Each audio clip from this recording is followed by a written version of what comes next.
श्रोते नमस्कार. आता आपण ऐकणार आहात सातारा जिल्ह्याचं वार्तापत्र. सातारा जिल्ह्यातील आरोग्य सेवकांना कोरोना प्रतिबंधक लस देण्यासाठी जिल्हा प्रशासन तयारी करत असून ॲपद्वारे कोरोना लसीबाबत जिल्ह्यातील आरोग्य कर्मचारी यांची नोंदणी करण्यात येत आहे. जिल्ह्यात एकंदर 22,000 डॉक्टर्स, परिचारक, सेवक असून लस ठेवण्यासाठी 160 refrigerator, 140 deep freeze, 191 cold boxes, 2073 लसवाहक तयार ठेवण्यात येणार आहेत. जिल्ह्यातील रब्बी हंगामातील पेरणीची कामं अंतिम टप्प्यात आली आहेत. आतापर्यंत जिल्ह्यातील 87.93% क्षेत्रावर पेरणी पूर्ण झाली आहे. कांद्याचे दर समाधानकारक असल्यानं कांदा लागवडीवर शेतकऱ्यांचा भर आहे. रब्बी हंगामातील पिकाचं सर्वसाधारण पेरणी क्षेत्र 2,19,119 हेक्टर असून त्यापैकी 1,92,675 हेक्टर क्षेत्रावर पेरणी पूर्ण झाली आहे. पेरणीखालील क्षेत्रात सर्वाधिक ज्वारीची लागवड आहे. यंदा गरजेपेक्षा जास्त पाऊस झाल्यानं दुष्काळी तालुक्यात मुबलक पाणी उपलब्ध झालं आहे. मुबलक पाण्यामुळे या तालुक्यात मोठ्या प्रमाणात ऊस लागवड सुद्धा करण्यात आली आहे. आपल्या गावातील रेशन दुकानदार जर स्वस्त धान्य देण्यास टाळाटाळ करत असेल तर अशा शिधापत्रिकाधारकांना पोर्टेबिलिटीची सुविधा राज्य शासनाच्या वतीनं उपलब्ध करून देण्यात आली आहे. या सेवेचा लाभ घेत सातारा जिल्ह्यातील 7,400 जणांनी आपली कार्ड्स पोर्ट करून घेतली आहेत. ग्रामीण पातळीवरील रेशन दुकानदारांकडून अनेक वेळा शिधापत्रिकाधारकांची अडवणूक करण्यात येते. स्थानिक राजकारण आणि इतर कारणांमुळे अनेक वेळा काही ग्रामस्थांना जाणीवपूर्वक रेशन देण्यात येत नाही. अशा दुकानदारांबाबत तक्रारी आल्यानंतर जिल्हा प्रशासन त्यावर कडक कारवाई करते. मात्र काही वेळेला या कारवाईला विलंब लागतो.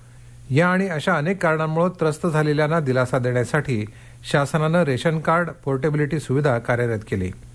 सध्या जिल्ह्यात 4,10,000 शिधापत्रिकाधारक आहेत. यापैकी 7,400 जणांनी आपली कार्ड्स जवळच्या गावात पोर्ट करून घेतली आहेत. याच अनुषंगानं दाखल तक्रारीनुसार जिल्हा पुरवठा शाखेनं 7 दुकानांवर कारवाई देखील केली आहे. पोलीस खात्यात भरती झालेल्यांना प्रशिक्षण देण्यासाठी कोयनानगर परिसरात केंद्र सुरू करण्याच्या हालचाली शासन पातळीवर सुरू झाल्या आहेत. यासाठी ग्रामीण गृहराज्यमंत्री शंभूराजे देसाई यांनी पुढाकार घेतला आहे. कोयनानगर इथं पाटबंधारे विभागाच्या कर्मचाऱ्यांची वसाहत आहे. सध्या या ठिकाणी फारसे अधिकारी कर्मचारी वास्तव्याला नसतात. देखभालीअभावी या ठिकाणच्या सुमारे 100 खोल्यांची मोठ्या प्रमाणात दुरवस्था झाली आहे. या खोल्या ताब्यात देण्याची मागणी गृह विभागानं पाटबंधारे विभागाकडे नुकतीच केली आहे. या खोल्या ताब्यात आल्यास त्या ठिकाणी प्रशिक्षणासाठी आलेल्या पोलीस कर्मचाऱ्यांच्या निवासाची सोय होऊ शकते. याच हेतूनं त्यासाठीच्या हालचाली शंभूराज देसाई यांनी सुरू केल्या असून त्याबाबत मुख्यमंत्री उद्धव ठाकरे यांना सुद्धा कल्पना देण्यात आली आहे. याबाबतचा प्रस्ताव सुद्धा तयार करण्यात येत असून त्याला मान्यता मिळाल्यास पश्चिम महाराष्ट्रातील प्रादेशिक प्रशिक्षण केंद्र कोयनानगर इथं अस्तित्वात येईल.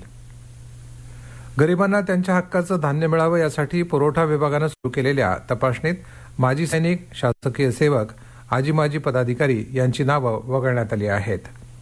या तपासणीदरम्यान पुरवठा विभागानं शिधापत्रिकेवरील नावं कमी करण्याचं आवाहन नागरिकांना केलं होतं. यानुसार 600 नागरिकांनी आपली नावं स्वतःहून शिधापत्रिकेवरून कमी करून घेतली आहेत. यात सातारा तालुक्याची आघाडी आहे. जास्त उत्पन्न असणाऱ्या या नागरिकांना यापुढील काळात पांढरी रेशन कार्ड देण्यात येतील. शिधापत्रिकेवरून नावं कमी करून घेणाऱ्या नागरिकांनी यापुढील काळात आम्हाला शासकीय धान्य नको असं लिखित स्वरूपात दिलं आहे. प्रायोगिक तत्वावर सातारा तालुक्यात राबवण्यात आलेला हा उपक्रम आता संपूर्ण जिल्ह्यात राबवण्यात येणार आहे.